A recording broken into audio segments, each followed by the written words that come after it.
Natatandaan mo pa ba nung tayong dalawa ay unang magkita? Panahon ng kamusmusan sa piling ng mga bulaklak at halaman. Doon tayong nagsimulang mangarap at tumulong.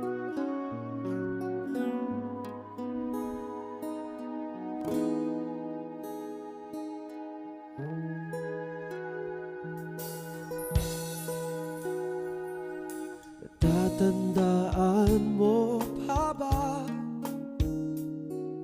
inugit kong puso sa punong mangga at ang inalay ko